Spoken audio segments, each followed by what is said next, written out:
नमस्कार दोस्तों, मेरा नाम नीरज है और आप देख रहे हैं द एंड शो। और इसमें हम बातचीत करते हैं मार्केट की वीकली रैपअप की और अगले हफ्ते की तैयारी की। कई बार ऐसी मुश्किल आती है कि आपको ये समझ में नहीं आता कि अगले एक घंटे में क्या परिस्थिति बदलेगी। उसमें स्ट्रेटजी बनाना या चीज़ों को समझना बहुत मुश्किल हो जाता है, जो कि इस समय हो रहा है। युद्ध जो चल रहा है ईरान के साथ, अमेरिका और इसराइल का, उसमें हर घंटे नई खबर आती है। कभी लगता है कि वॉर रुकने वाला है, फिर अगले घंटे में लगता है कि नहीं, और ज्यादा भीषण हो सकता है। कभी किसी की शर्तें आती हैं, कभी किसी की शर्तें आती हैं। थोड़ी देर पहले हमने पढ़ा कि अल जजीरा ये कह रहा है कि जेडी वैंस कह रहे हैं कि हम बहुत जल्दी इराक से बाहर हो जाएंगे। फिर थोड़ी देर में काउंटर आता है कि एक बहुत ही जर्नलिस्ट है लेबनान में, जिसके ऊपर आईडीएफ का हमला हुआ और उसकी डेथ हो गई। ऐसी इतनी सारी खबरें आ रही हैं कि उस बीच वॉर को मार्केट के कॉन्टेक्स्ट में समझना बहुत मुश्किल हो रहा है। लेकिन चूंकि हमको कोशिश करनी ही पड़ेगी, क्योंकि वही सबसे बड़ा फैक्टर है, तो उसी को हम लोग आज फिर से एक बार समझने की कोशिश करेंगे और कई चीजें देखेंगे। लेकिन इससे पहले हम देखते हैं कि इस वक्त लास्ट वीक की जो हमारी मार्केट की तस्वीर बनी है वो क्या है। तो ये था पिछले हफ्ते का, यानी 23 से 27 मार्च का हफ्ता, जिसमें निफ्टी 100%, 1.5% ये सब गिरा। सेक्टोरली अगर आप देखेंगे तो इसमें ज्यादा बड़ी गिरावट है, 4% तक के गिरे हैं डिफेंस और पीएसयू बैंक। दिलचस्प बात है कि डिफेंस भी गिर रहा है। युद्ध चलते समय डिफेंस के स्टॉक में प्रॉफिट बुकिंग हो रही है और एनर्जी स्टॉक्स भी तेजी से गिर रहे हैं। लेकिन हेल्थ केयर और आईटी ने कमाल किया, 1%, 2%, 1.2% ऊपर गए हैं वो। अगर इसी को हम एक महीने में देखें, एक महीने एग्जैक्टली एक्चुअली अब जब से वॉर शुरू हुआ तब से अब वो 28 एक महीना अगर आप मान लें, तो निफ्टी लगभग 9.5% गिर चुका है। तो मतलब इतनी बड़ी गिरावट ऑलरेडी एक महीने में, मार्च के महीने में आ चुकी है। और उससे भी भयानक डेटा है एफआईआईज का। ये आपको याद होगा, हम शुरू में ही मार्च में कह थे कि जिस रफ्तार से ये बेच रहे हैं, अगर इसको हम एक्सेल में डाल के एक्स्ट्रापोलेट करते 1 लाख करोड़ बनता है। दरअसल वो उसको पार कर गया। 1,11,000 करोड़ की सेलिंग अकेले मार्च में हुई और अभी एक ट्रेडिंग डे बाकी है। और वीकली बेसिस पे देखेंगे तो करीब करीब 24,500 करोड़ बेचा और उन्होंने 27,500 करोड़ करीब खरीदा। तो और करेंसी में हमारे आप देखेंगे तो 95 के आसपास डॉलर की कीमत हो गई है। बॉन्ड यील्ड क्लोज टू 7 पहुंच रही है। तो काफी कुछ डिस्टॉर्टेड नंबर है मैक्रो पिक्चर्स के। ऐसे में फिर हमने सोचा कि क्या सवाल पूछे जाए, तो ये 3 सवाल मुझे लगे कि सुनील सर के साथ डिस्कस करें। जो पहला सवाल ये है कि करंट स्टेट ऑफ वॉर कैसे इफेक्ट करेगा हमारे मार्केट को, इकोनॉमी को। इन सब तो समझते हैं, और वॉर किस दिशा में जाता हुआ दिख रहा है, गेस। ये प्योर गेस होगा कि पता नहीं क्या होगा, लेकिन समझने की कोशिश करते हैं। दूसरा क्वेश्चन है कि इस वक्त सबसे जरूरी रिस्क मैनेजमेंट है कि आप मान लीजिए आपके पोर्टफोलियो को स्टॉक 40-50% गिर गया, तो आपके मन में एक क्वेश्चन आ सकता है कि क्या अब भी बेच के निकल लें क्या इसमें से, या इसको और ऐड करें। तो वहां पे रिस्क मैनेजमेंट इंपॉर्टेंट हो जाता है। और तीसरा सवाल यह है कि गोल्ड में भी जबरदस्त गिरावट आई है, तो क्या गोल्ड का एलोकेशन बढ़ाना चाहिए या छोड़ देना चाहिए। ये 3 क्वेश्चन आज हम समझेंगे सुनील सर के साथ। सर बहुत बहुत स्वागत है। और मैं ये समझ नहीं पा रहा था कि मैं वॉर के संदर्भ में क्या क्वेश्चन फ्रेम करूं, क्योंकि हर घंटे में, हर 15 मिनट में चीजें बदल जाती हैं। तो मैंने कहा कि एक ऐसा एम्बिगियस सा क्वेश्चन लिखते हैं कि सुनील सर खुद ही मुझे एक्सप्लेन करेंगे कि वो कैसे देख रहे हैं इस पूरे सिनेरियो को। तो नीरज जी, सिंपल सी बात है कि अगर वॉर की टाइमलाइन देखे और कैसे स्टार्ट हुआ ये सब देखे, तो पहली चीज सब भूल जाते हैं कि वॉर इसराइल ने शुरू किया, और इसराइल का मकसद है ईरान को वीकेंड और क्या कह सकते हैं, कंप्लीटली वीकेंड करना, ताकि वो इसराइल के लिए एग्जिस्टेंशियल थ्रेट ना रहे। और वो थ्रेट परसेप्शन कहाँ से आती है? एक न्यूक्लियर कैपेबिलिटी से, एक long range ballistic missile capability से।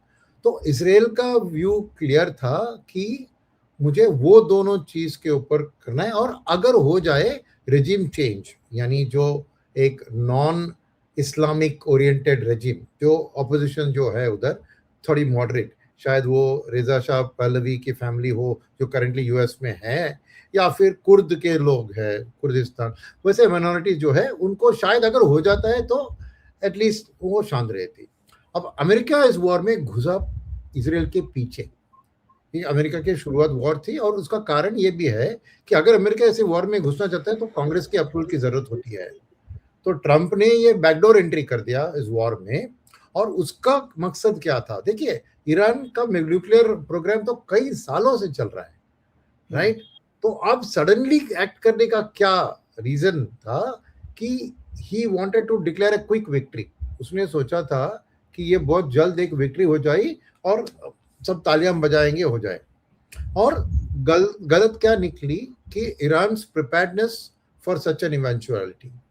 हम लोग नहीं सोच रहे थे कि ऐसी वॉर का एक एस्केलेशन होगा फ्रॉम इजराइल, एंड अमेरिका भी पार्टिसिपेट करेगी, करेक्ट? क्योंकि ट्रम्प तो लास्ट ईयर तक नोबेल प्राइज के लिए कोशिश कर रहे थे, तो कहां से नोबेल वॉर प्राइज ही मिलेगा? अभी नोबेल पीस प्राइज की बात तो छोड़ो।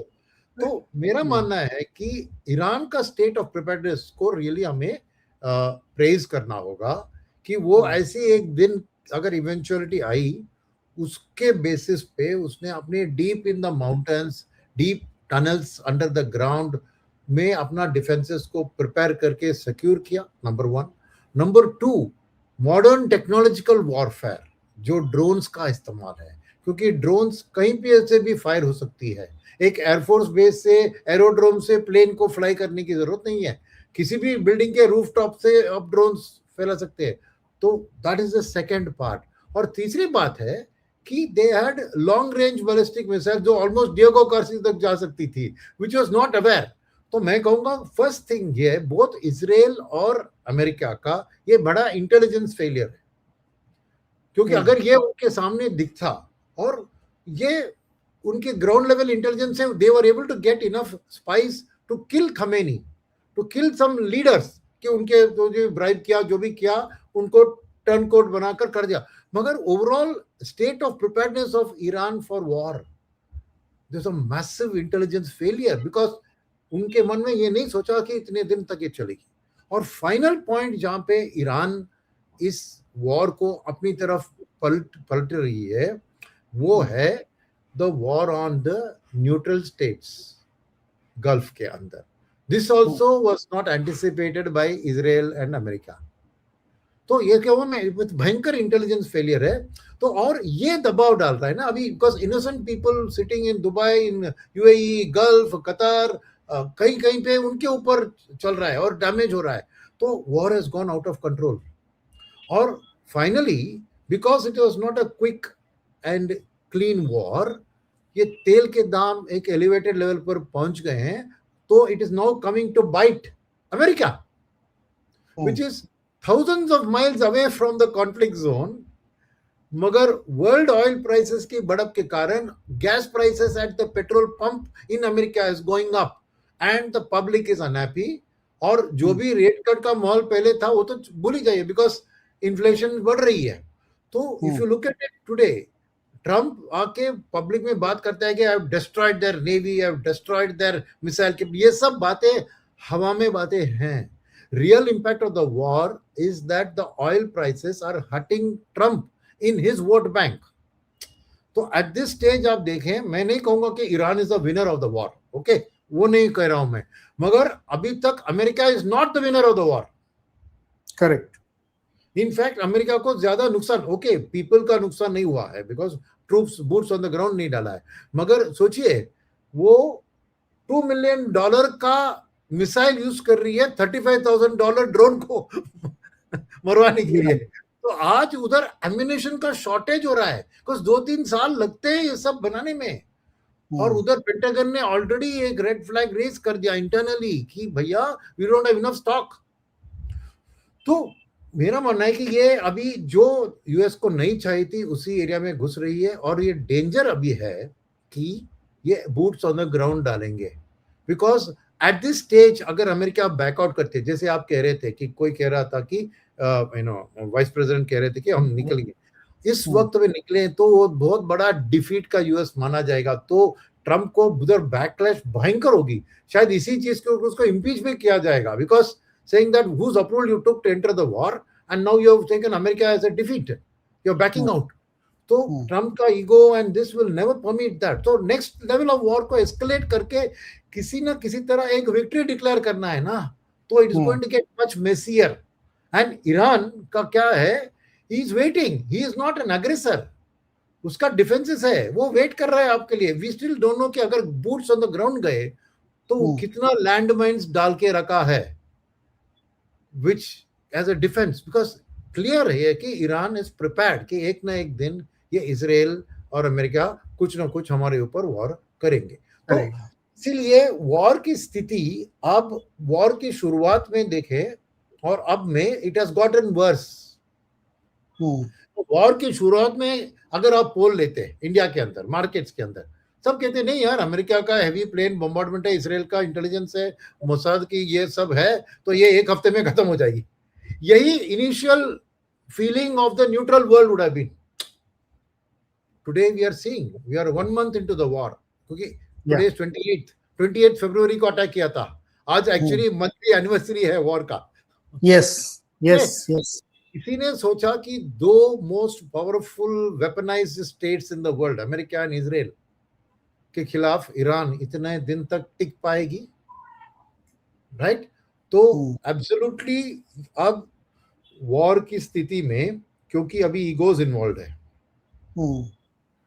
It's not going to end easily unless कोई एक सॉल्यूशन जो वर्ल्ड के लिए दिखे कि अमेरिका विक्टर है, ईरान के लिए कि दिखे हुए ईरान भी विक्टर है, इसराइल के लिए भी दिखे कि इसराइल विक्टर है। वो ऐसा एक सॉल्यूशन ढूंढना होगा जहां पे सब लोग कह सकते हैं देखिए ये मेरी जीत है, ये मेरी जीत है, ये मेरी जीत है।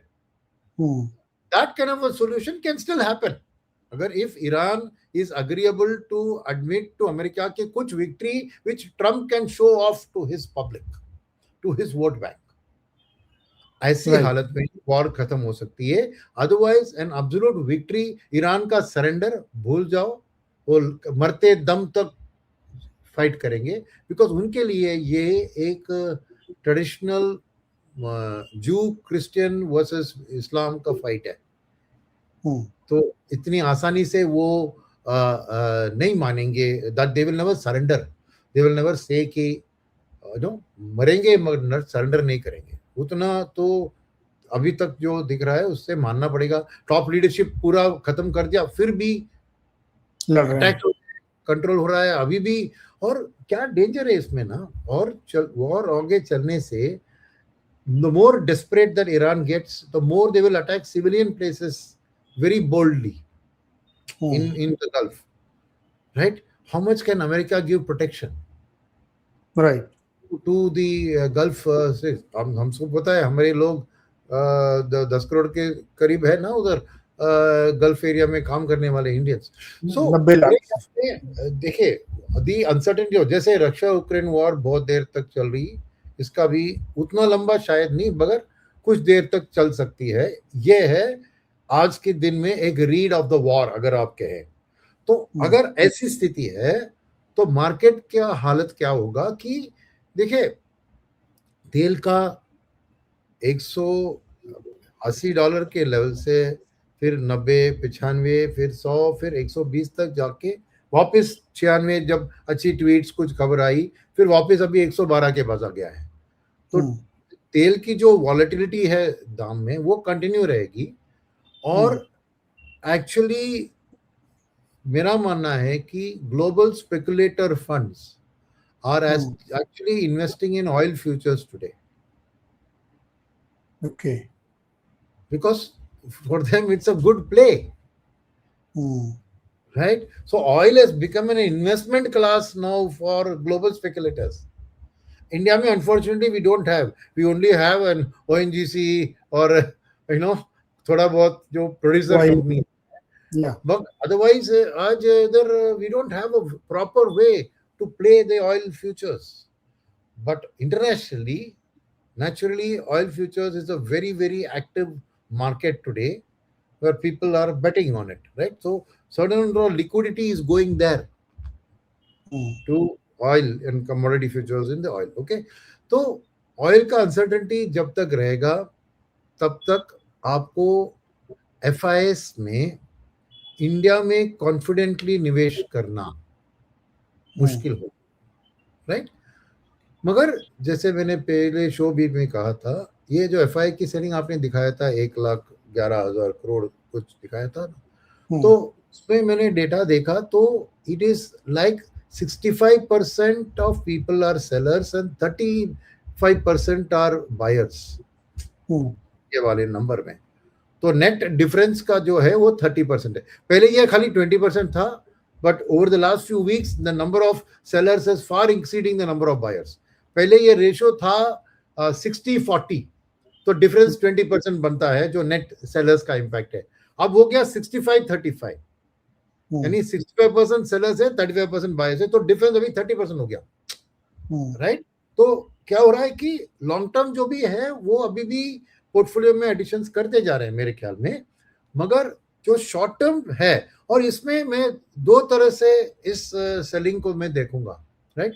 ये आप कैश मार्केट की सेलिंग दिखा रहे हैं, राइट, मगर more damage is being done to the market from the shorts, from Nifty future shorts, Nifty bank future shorts and stock market का जो निफ्टी स्टॉक फ्यूचर्स पे shorting, that is causing the volatility। VIX का देखा आपने 26 के पार हो गई है, और मैं याद दिला दूं आपको दिसंबर में विक्स था 9 में। Yes right. So look at the jump in the VIX. So VIX के डेटा से शायद आपने सर्वेंद्र के साथ ये डिस्कस किया होगा कि विक्स का correlation directly is with the cost of options. Yes right. तो डेफिनेटली फॉर समबडी टू, तो क्या हो रहा है कि जो लेवल ऑफ शॉर्टिंग जो हो रहा है ना वो है, एंड वो हो रहा है इसलिए because of the fact that it is not a negative, जैसे मैं कहूंगा डर के मारे इंडिया से निकलता हुआ पैसा उतना नहीं है जितना ग्रीड के मारे इंडिया को शॉर्ट करके पैसा बनाने की कोशिश हो रही है।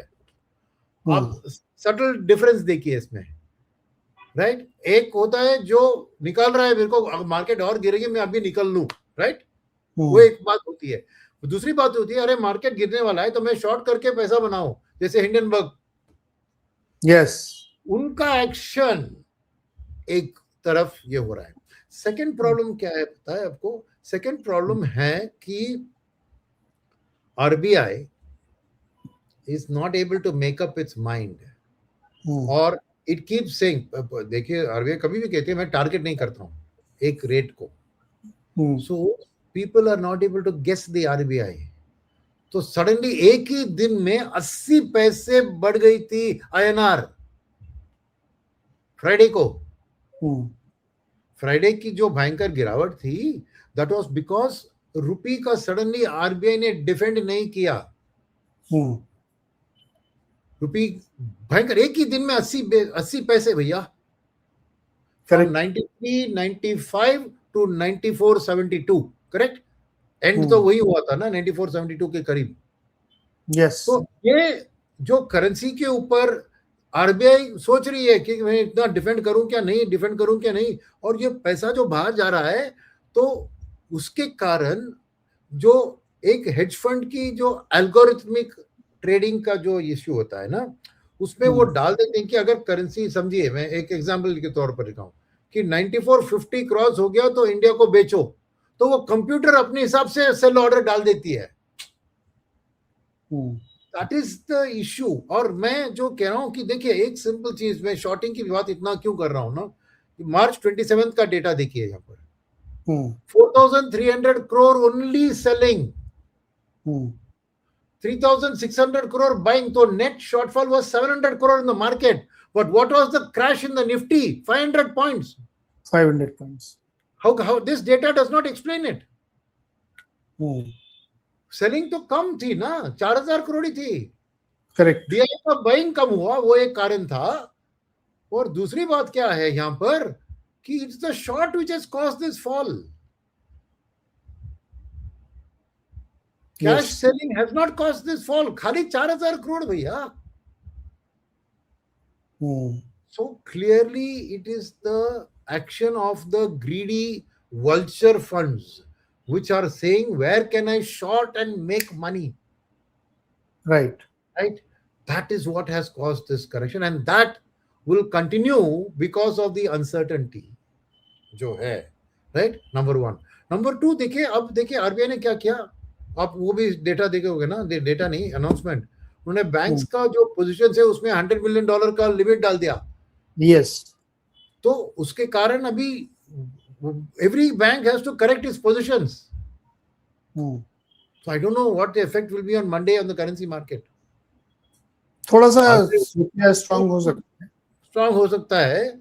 So see, and और एक डेटा इसी शीट से मैं पॉइंट आउट करूंगा on terms of the war and the impact on the market, right?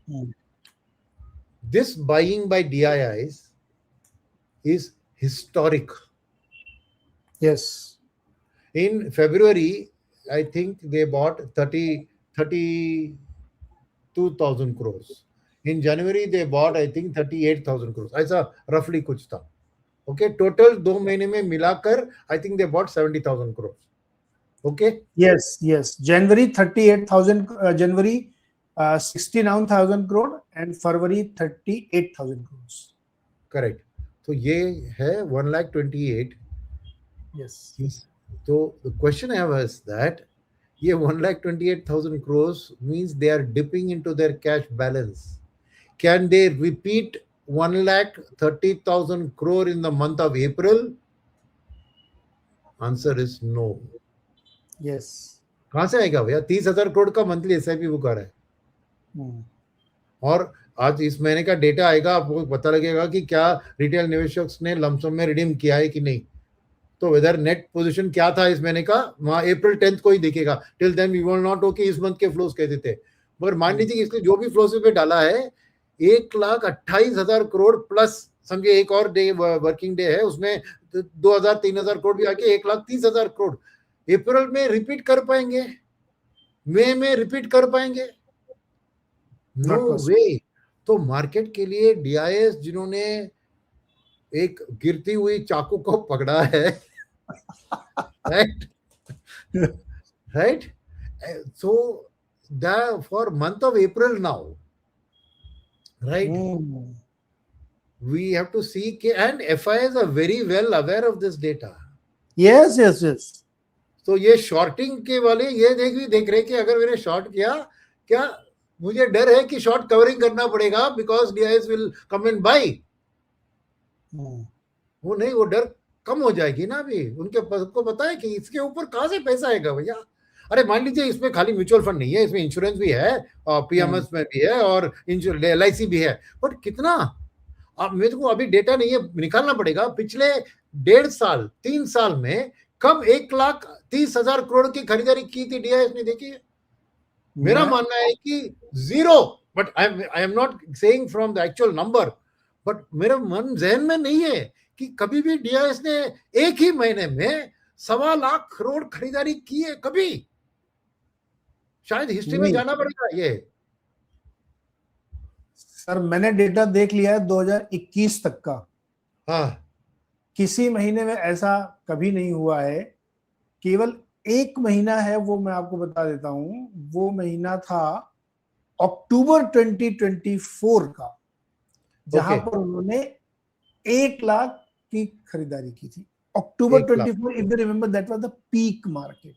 That was the peak month. That was the month that SIS started selling. Yes, तो उस समय उन्होंने कवर करने के लिए किया था. उसके बाद एवरेज कभी भी 25-30 हजार करोड़ से ज्यादा का नहीं था. सो ये सिग्नल भी पढ़ना पड़ेगा हमें कि डीआईएस की कितनी ताकत रहेगी इसके बाद डिफेंड करने को. तो इसलिए वॉर की सिचुएशन में अभी इतनी भयंकर अनसर्टेनिटी है कि मेरा जो सिचुएशन में है, आपने पूछा, नेक्स्ट क्वेश्चन पे आते हैं. आपकी दो सेकंड क्वेश्चन थी रिस्क मैनेजमेंट वाली क्वेश्चन थी, करेक्ट? यस. तो रिस्क मैनेजमेंट में अभी क्या करना है भैया? बिल्ली घर से निकल चुकी है, अभी क्या रिस्क मैनेज करोगे? घर से निकलने के पहले करना था रिस्क मैनेजमेंट. अभी नुकसान हुआ है, अब कौन सा रिस्क मैनेजमेंट? रिस्क तो मैंने झेल लिया, रिस्क तो इसका असर तो पड़ गया, क्या रिस्क मैनेजमेंट? अब गिरावट हुआ है, आपका क्या है, अभी 2 साल का आपका कोई रिटर्न नहीं बना होगा मार्केट से. तो अब जो इन्वेस्टर 3 साल 4 साल पहले जो है थोड़ा बहुत उसको जो पैसा बनाया है, उसको भी बुक प्रॉफिट करके निकलने की अब ये सलाह देंगे तो क्या करेंगे उनके पैसे से? बैंक डिपॉजिट में डाल के रखेंगे क्या?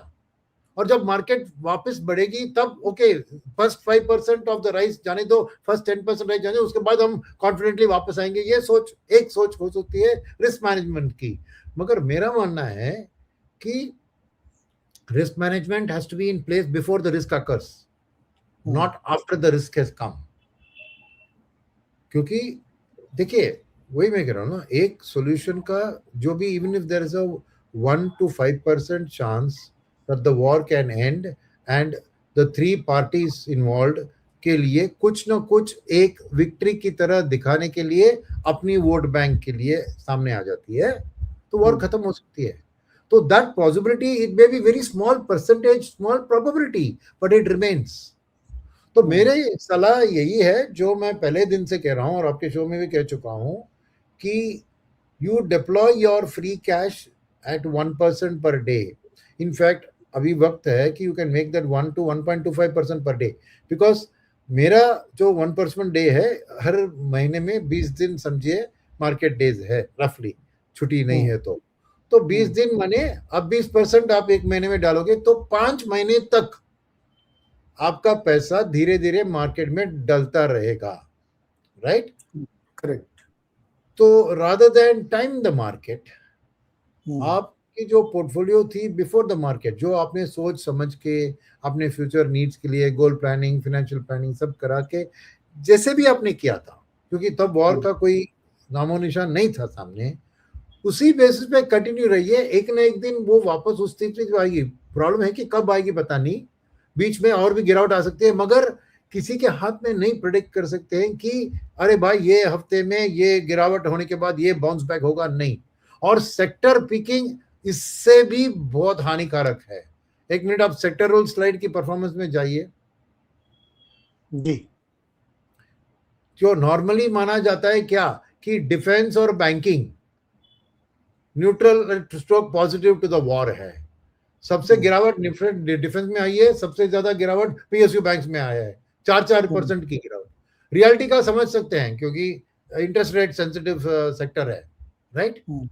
बट डिफेंस में क्या हो रहा है, क्योंकि डोमेस्टिक इन्वेस्टर्स प्रॉफिट बुक कर रहे हैं, तो इसीलिए it is very very risky. अब आईटी का बात लिया आपने, अरे आईटी का राइज जो था first half of the week में था, लास्ट डे को जब करेक्ट हुआ था आईटी भी करेक्ट हुई थी, कम करेक्ट हुई थी। तो रिस्क मैनेजमेंट ये नहीं कि मैं जाके डालूं मगर कम नुकसान झेल लूं। अरे आपको नुकसान से डरे तो कुछ किया मत, करें मत ना। मगर अगर आपको ट्रूली रिस्क मैनेज करना है तो averaging is the best solution for risk management, क्योंकि रिस्क दोनों तरफा होता है ना। Mean market rise and market fall दोनों एक डिविएशन 3 होते हैं, स्टैंडर्ड डिविएशन का डेफिनेशन। तो मेरा मानना है कि कोई मैं फर्क नहीं करूंगा कि 4 अगर बॉक्सेस में मैं डालूं कि एक आउटलुक शॉर्ट टर्म है और ये में और आउटलुक लॉन्ग टर्म है, और एक आप अग्रेसिव इन्वेस्टर है, एक और मॉडरेट इन्वेस्टर है। 4 बॉक्सेस में ये डालते हैं। मैं क्यों शॉर्ट टर्म आउटलुक बोल रहा हूं, मैं ये शॉर्ट टर्म ट्रेडर या स्पेकुलेटर्स की बात नहीं कर रहा हूं।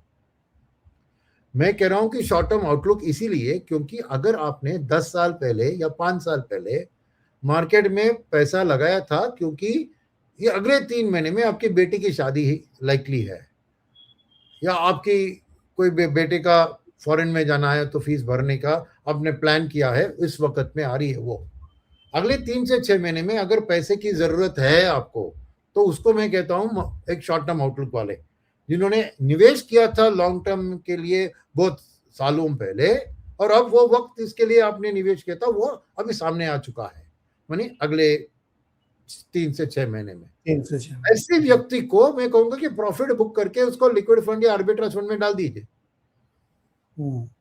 आप अग्रेसिव हो, मॉडरेट हो, doesn't matter.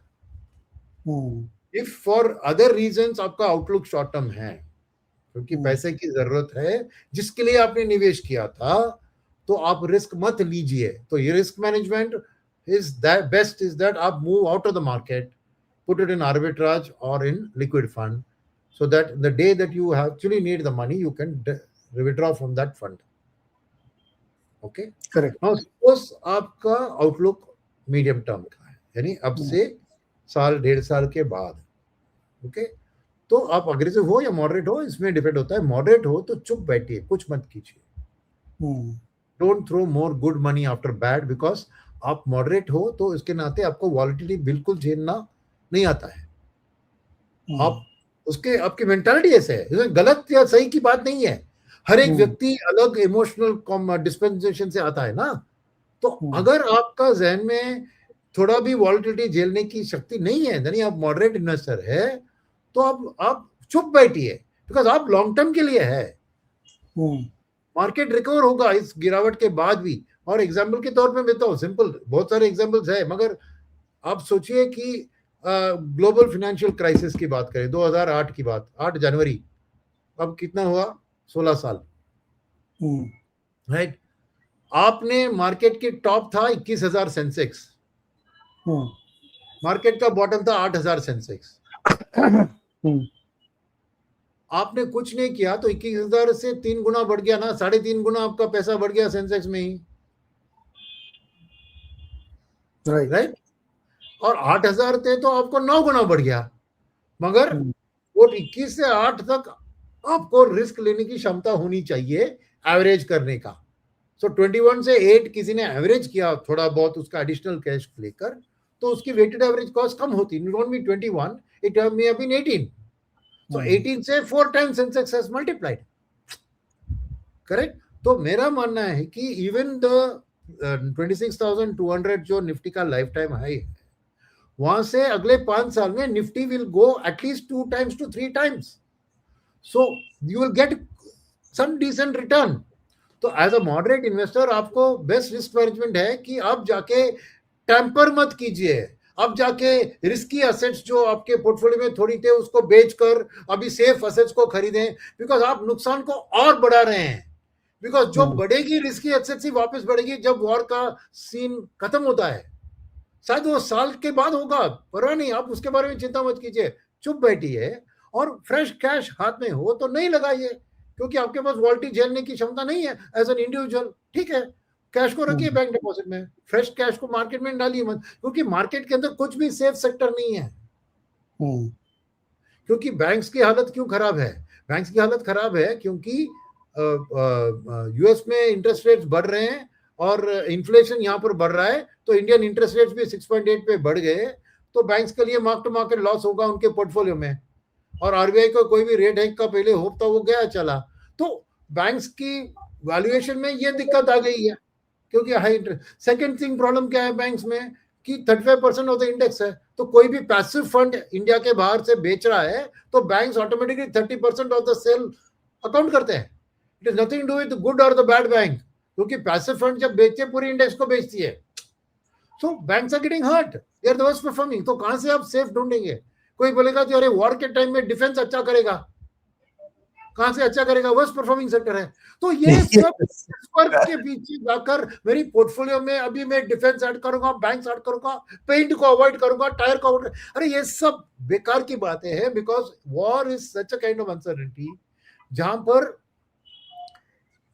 India cell India का स्टोरी चल रहा है। तो निफ्टी का वेटेज जिसमें चलेगा, जहां पे प्रॉफिट बना है वहीं पे प्रॉफिट बुक होगा। क्योंकि तीसरी बात जो बैंक में गिरावट आ रही है, क्योंकि पीएसयू बैंक सबसे बेस्ट परफॉर्मिंग सेक्टर रही है 1 साल 1.5 साल में, तो नेचुरली प्रॉफिट बुकिंग भी उधर ही हो रहा है।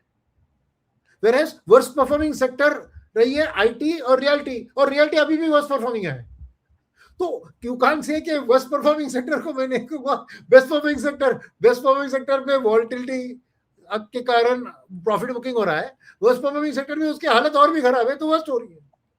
तो एक मॉडरेट इन्वेस्टर के नाते आप बिल्कुल चुप बैठिए, आपके कैश को सेफ जोन में रखिए, और जब मार्केट का टर्न होता है, वॉर खत्म होती है, चाहे आप बस 10-15% ऑफ द राइस को मिस भी करें, परवाह नहीं, उसके बाद घुसिए, because this is to tune your portfolio to risk management in your mind, क्योंकि risk lies in the eyes of the beholder. भैया मेरी क्या एक्सपेक्टेशन है? एक अग्रेसिव इन्वेस्टर कहेगा मैं रिस्क को झेलूंगा, मगर मुझे and of the day return चाहिए जो कॉम्पेंसेट करते हैं रिस्क के लिए।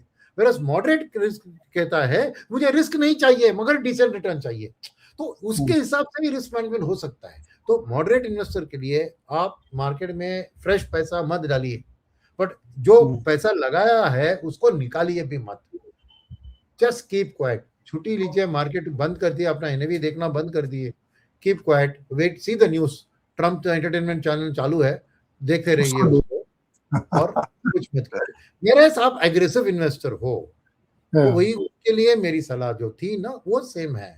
इनफैक्ट मैं कहूंगा कि आप वो 1% अगर लगाया, अभी 20 मार्केट के दिन 20 दिन हो गए वॉर की शुरुआत से आज तक, राइट, तो आपने 20% लगाया होगा, आपने मेरी बात सुनी है तो अब आप उसको 1.25 पर डे इंक्रीज कीजिए, क्योंकि अब गिरावट के बाद सेफ्टी जोन इंप्रूव हो गया है।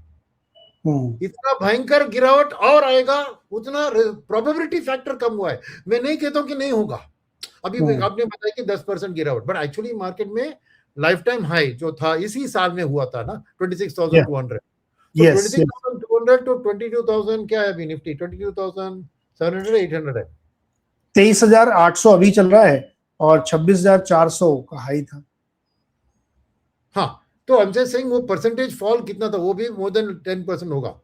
ये तो जस्ट दिस वीक इस मंथ का पता है आपने, 23 और 3, आप मान लीजिए 3,500 पॉइंट गिरा है तो 26,000 3.5 पॉइंट 10-11% ही हो, 10%, 10.9%। तो मेरा मानना है कि अब और 10% अगर गिरा तो यहाँ से 2,300 पॉइंट सबको सब्ट्रैक्ट करना पड़ेगा, यानी निफ्टी का 19,000 का लेवल होगा, राइट? यस। तो एट 19,000 तो हमारी वैल्यूएशंस तो भयंकर अट्रैक्टिव हो जाएंगे ना। यस। तो मेरा मानना है कि we are closer to that bottom, it could be another 10% fall, I am not saying that it can not, but as an aggressive investor आपको रिवर्स कैस्केडिंग फिलॉसफी फॉलो करना है।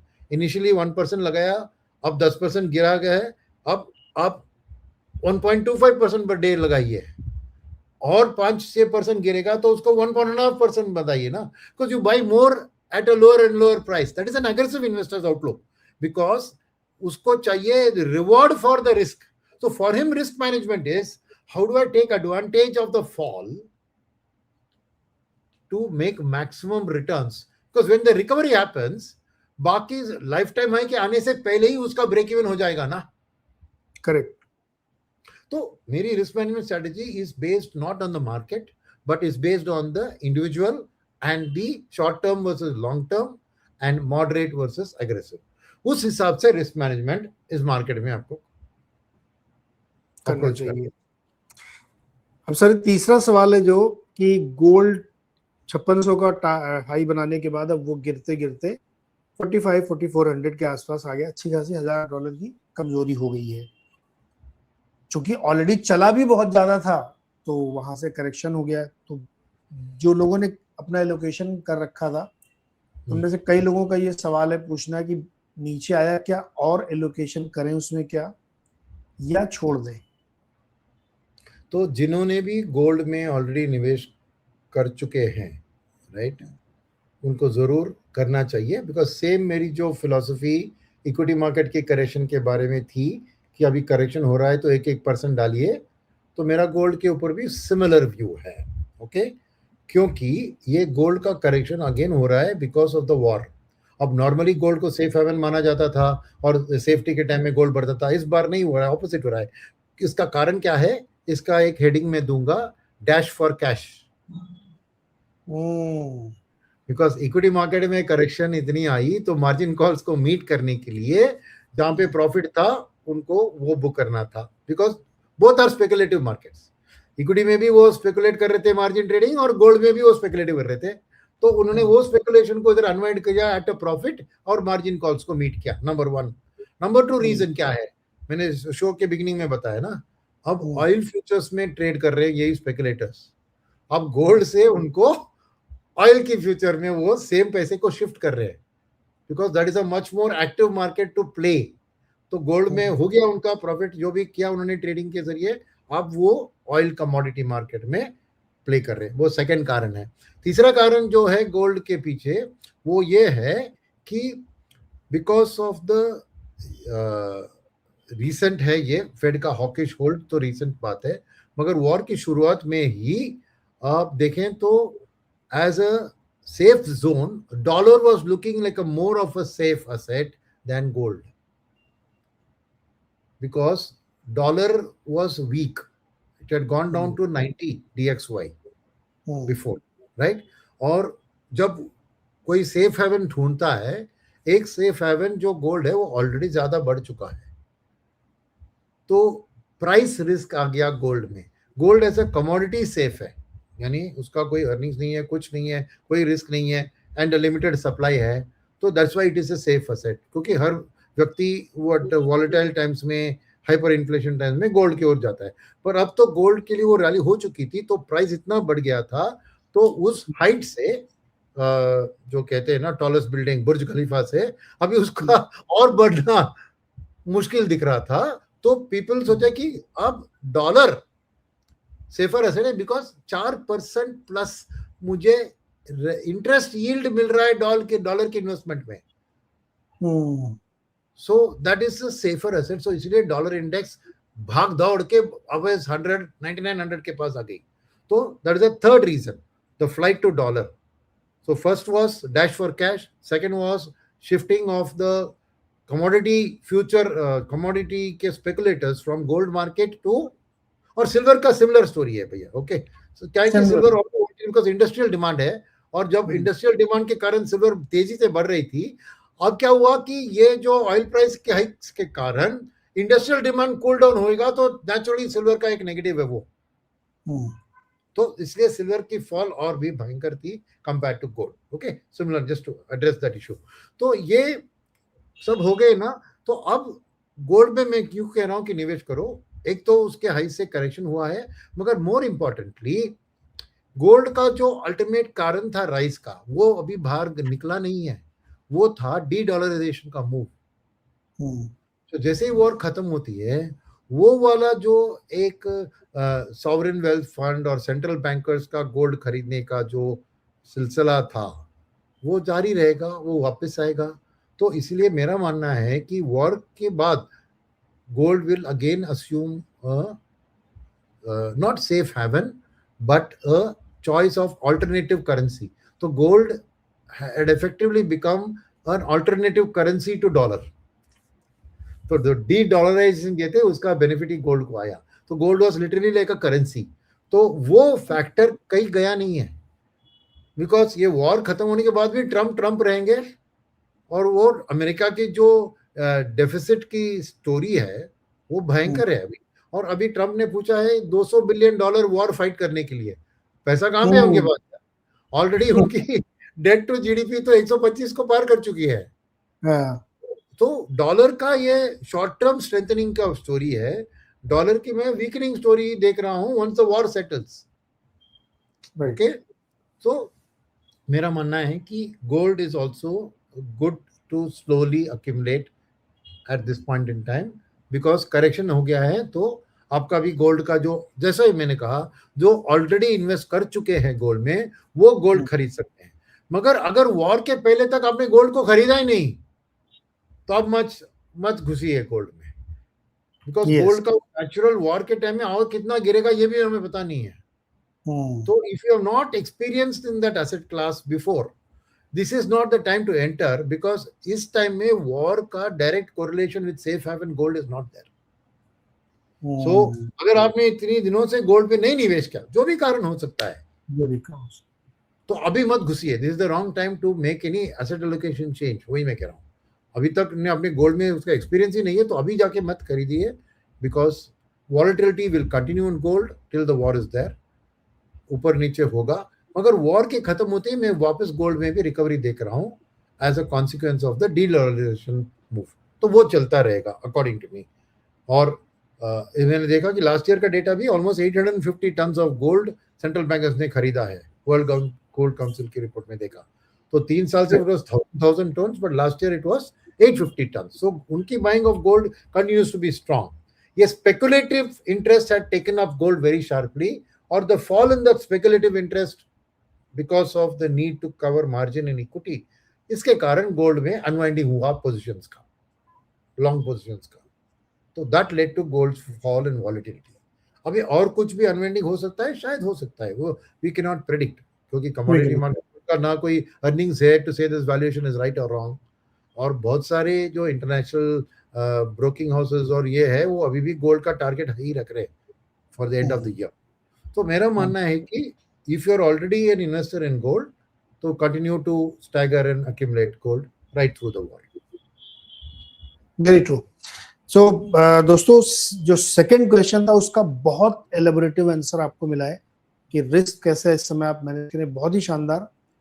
और वॉर कब खत्म होगा ये तो हमको ही नहीं पता, जब होगा तब देखा जाएगा, लेकिन उसकी वजह से क्या स्ट्रेटजी होनी चाहिए वो भी आपको पता है। और गोल्ड पे बिल्कुल क्लियर कट रहा है कि अगर आप ऑलरेडी इन्वेस्टेड हैं तो एवरेज कर सकते हैं और खरीद सकते हैं। नहीं खरीदा अब तक तो मत घुसिए, let it settle down first, you और रुक जाए तब देखना उसमें। तो ये इस वक्त की स्ट्रेटजी है। कैसी मार्केट खुलेगी, चूंकि अगला हफ्ता भी बहुत ट्रंकेटेड है, 2 छुट्टियां अगले हफ्ते, केवल 3 ट्रेडिंग सेशन है, और हर छुट्टी के दिन लोगों की धक धक होती है, क्योंकि अब वहां से कुछ ट्वीट आता है, लोग कुछ बोलते हैं, तो आपको लगता है अरे यार पता नहीं कैसे खुलेगा। तो अगले हफ्ते आपकी धड़कनें और तेज और रहने वाली हैं। धीरज जी, एक चीज जी हुआ है अभी कि हमारी छुट्टी से कुछ नहीं होता है in terms of public opinion, क्योंकि एक गिफ्ट निफ्टी चलती है ना उधर। यस। तो गिफ्ट निफ्टी का फ्यूचर जैसा पता लगता है। तो हर रोज अब लोग क्या देखते हैं, ऑयल का प्राइस देखते हैं और गिफ्ट निफ्टी का देखते हैं। दो दोनों हमारे मार्केट क्लोज हो तो भी उधर कुछ ना कुछ ट्रेडिंग चलती रहती है। क्रूड जो है और गोल्ड जो है वो 23 घंटे ट्रेड हो रहे हैं। तो Yes. अब रात में बंद हो जाता है, आदमी क्रूड देखता रहता है कहाँ जाएगा। अच्छा, फ्राइडे की छुट्टी ग्लोबल है। तो फ्राइडे की उसमें तो छुट्टी और global समस्या है। है कि फ्राइडे सैटरडे संडे 3 दिन तक पता नहीं क्या क्या ट्वीट आएंगे, और आप सोमवार को सीधे मार्केट खोले। तो अगले हफ्ते आपको बहुत सावधान रहने की जरूरत है, क्योंकि दिल की धड़कनें आपकी बढ़ी हुई रह सकती हैं। तो ये थी आज की चर्चा, काफी कुछ हम लोगों ने डिस्कस किया, इसको नेक्स्ट वीक फिर देखेंगे। और छोटा हफ्ता है तो बहुत कुछ आपको जो हमने पुराने शोज किए हैं सर के साथ उसको जरूर देखिए, क्योंकि वो टाइम इमेमोरियल है, उसमें जरूरी नहीं कि वो अगले हफ्ते आपको ही वो पता था, क्योंकि हमने 3 सिनेरियो पेंट किया था, उसमें एक्चुअली हम लोग अब सेकंड सिनेरियो को पार करने वाले हैं, थर्ड सिनेरियो में जाने वाले हैं। तो उसको देखिएगा, उसको समझिए। और लास्ट वीक हम लोगों ने ये डिस्कस किया था कि एफआईआईज क्या खरीद रहे हैं क्या बेच रहे हैं वो डेटा के साथ, तो उसको दोबारा से देख लीजिएगा। और आज का शो तो आप देखेंगे। Sir thank you so much. अब नेक्स्ट वीक हम लोग देखते हैं क्या होता है, क्योंकि काफी जो है धड़कने तो लोगों की बड़ी रहती है क्रूड के प्राइस देख देख के। Thank you.